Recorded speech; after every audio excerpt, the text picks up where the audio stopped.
Baik, perkenalkan saya Anyeka Fadila Hidayat dengan NIM G002301 dari kelompok A2. Di sini saya akan menjelaskan laporan praktikum anatomi 2.2 kardiorespirasi. Oke, yang pertama saya akan menjelaskan tentang faring. Faring ini terbagi menjadi 3 jenis. Yang pertama ada nasofaring, kemudian orofaring, dan laryngofaring.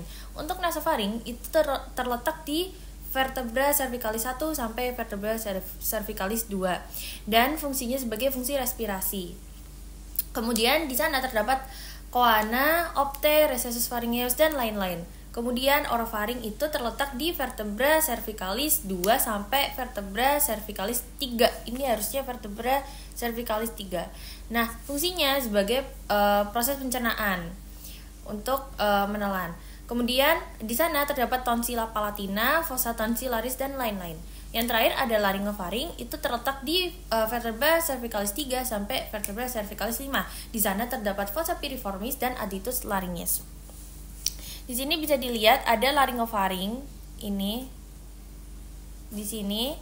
Kemudian orofaring di bagian sini. Dan terakhir ada nasofaring, dia di bagian sini.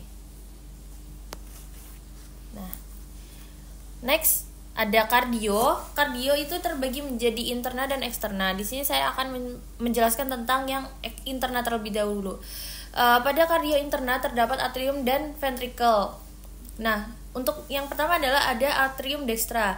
Atrium dextra menjadi memiliki 2 bagian yang halus dan kasar. Untuk yang halus itu namanya sinus venarum cavarum, dan untuk yang kasar namanya musculus pectinati.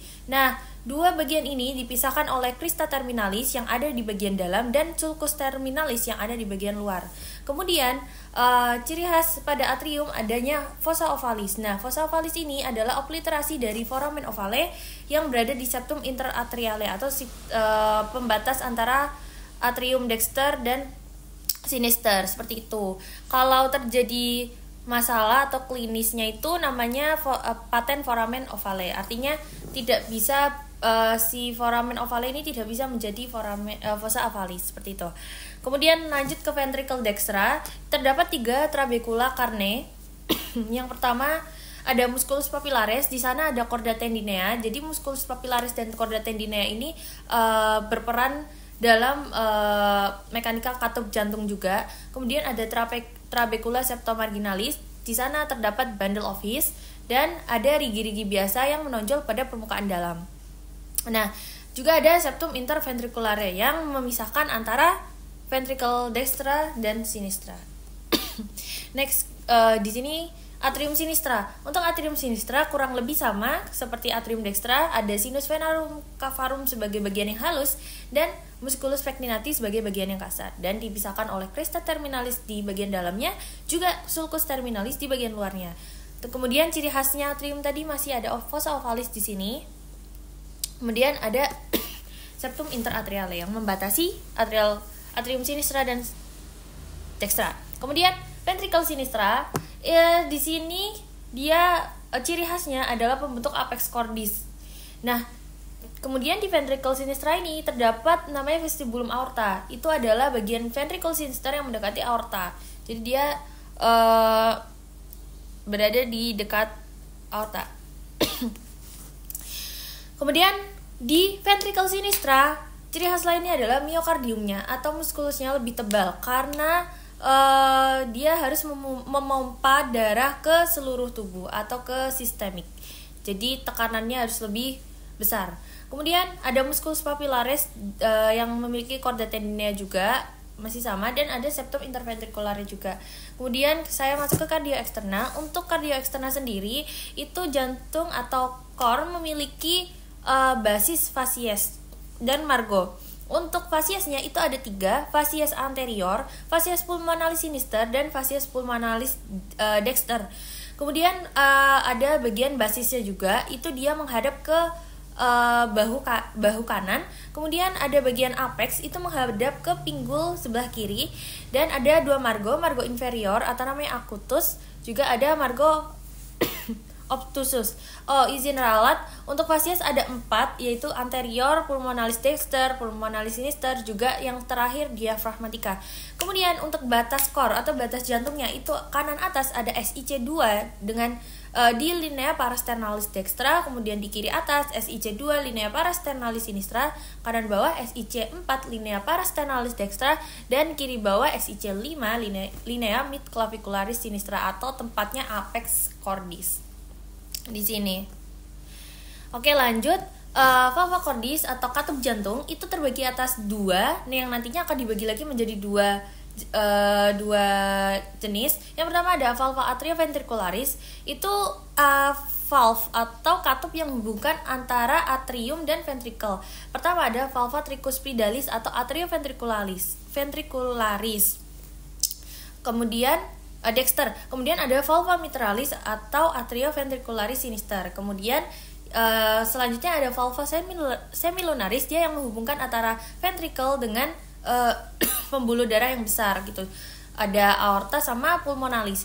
Nah, ini dia valva pulmonalis itu antara ventricle dexter dengan truncus pulmonalis. Kemudian valva aorticus antara ventricle sinister dengan aorta. Bisa dilihat di sini ada valva tricuspid, di sini valva mitral, di sini ada valva aorticus dan valva pulmonalis. Di sini valva aorticus memiliki 3 kuspid, 3 katup, dexter sinister posterior. Pulmo juga ada dexter sinister tapi ada anteriornya gitu. Lanjut, mekanika katup jantung atau mekanika valve cordis. Itu jadi darah kan nanti masuk melalui dari vena cava superior sama vena cava inferior.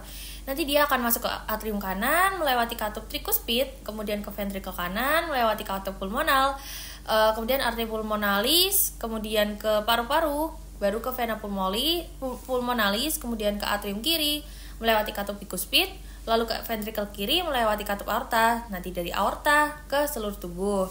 Nah, di sini dari vena cava superior, vena cava inferior, masuk ke atrium kanan, atrium dextra, nanti lewat katup tricuspid masuk ke ventricle dextra, lalu keluar lewat katup pulmonaris, nanti dia akan ke arteri pulmonalis, kemudian ke paru-paru, terus nanti ke atrium kiri, masuk dari atrium kiri di sini, lalu nanti dia akan masuk lewat katup atau valva mitral, kemudian akan masuk ke ventricle sinister, lalu melewati katup aortik, lalu akan ke aorta, lalu ke seluruh tubuh. Nah, katup sendiri itu ada spesialisasinya. Jadi katup itu fungsinya sebagai pintu. Jadi saat tekanan di belakang katup lebih besar, maka katupnya akan terbuka dan darahnya nanti akan bisa mengalir. Tapi saat tekanan di depan katup itu lebih besar, katup akan tertutup. Jadi dia tidak akan reverse atau berbalik arah gitu. Seperti ini bentuknya. Ini tekanan saat di belakang katup. Jadi dia akan membuka katup dan dia akan tertutup karena arahnya berlawanan. Nah, ini mekanika lainnya untuk pemompaan jantung ada vasolet diastol, jadi relaksasi atrium ventrikelnya, terus nanti darahnya masuk ke atrium, langsung mengalir ke ventricle secara pasif, jadi atriumnya belum berkontraksi. Kemudian fase atrial sistol itu atriumnya sudah mulai berkontraksi, jadi darah yang di atrium itu udah tinggal 20% saja, semuanya sudah masuk ke dalam ventricle.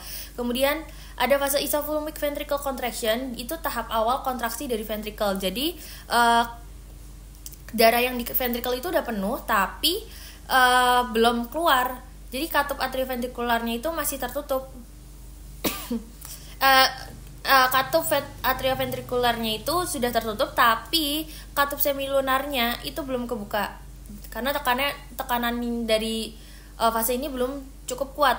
Nah, baru nanti di fase ventricular ejection itu ventricle-nya berkontraksi, katup semilunar terbuka, baru darah keluar dari ventricle. Nah, yang terakhir fase isofulmic ventricular relaxation. Jadi ventricle-nya sudah mulai relaksasi, katup atrioventrikularnya itu tertutup. Karena meskipun jadi katup atrioventrikular itu masih tertutup karena tekanannya saat di fase ini tuh walaupun ventrikelnya turun, tapi masih ada tekanan gimana? Jadi katup atrioventrikular ini tertutup karena meskipun tekanan ventrikelnya turun, namun masih tetap lebih tinggi daripada atrium. Jadi darahnya masuk lagi secara pasif kembali lagi ke fase left diastole. Terus ada diafragma. Diafragma ini sebagai pembatas ya antara cavum thoracis sama cavum abdominis. Jadi bagian atas dan bawah. Kemudian yang diafragma ini terbagi dua bagian, ada pars muscularis itu pada bagian perifernya. Terus pars muscularis sendiri ini terbagi lagi jadi sternalis, costalis, lumbalis, dan ada kemudian centrum tendineum itu di bagian sentral. Terus ada pars muscularis sendiri itu tadi pars sternalis ada trigonum sternocostal atau leri. Kemudian ada pars costalis itu ada dia bentuknya seperti kubah. Kemudian ada pars lumbalis itu ada crus dextrum et sinistrum. Kemudian yang bagian sentralnya ada centrum tendineum, dia ada hiatus aorticus yang setinggi VTH 12, kemudian hiatus esophagus setinggi VTH 10, foramen vena cava morganis tinggi VTH 8, dan ada trigonum sternocostal leri. Bisa dilihat di sini ada pars ternalis, di sini pars lumbalis, dan ada pars costalis di sini. Dan ini centrum tendineumnya. Baik, lanjut mediastinum. Itu adalah ruang dalam kavitas thoracis di antara kedua kavitas pleuraris. Jadi di sini adalah ada ruangnya dan terisi oleh beberapa organ atau ya mediastinum superior. Contohnya ada trakea, timus, esophagus dan lain-lain. Dia berada di sini yang warnanya merah. Kemudian ada mediastinum inferior terbagi jadi anterior, media, dan posterior. Untuk anterior itu ada sisa timus, nodi limfatici, lemak, dan lain-lain. Untuk yang media ada core, perikardium, dan nervus phrenincus, dan lain-lain.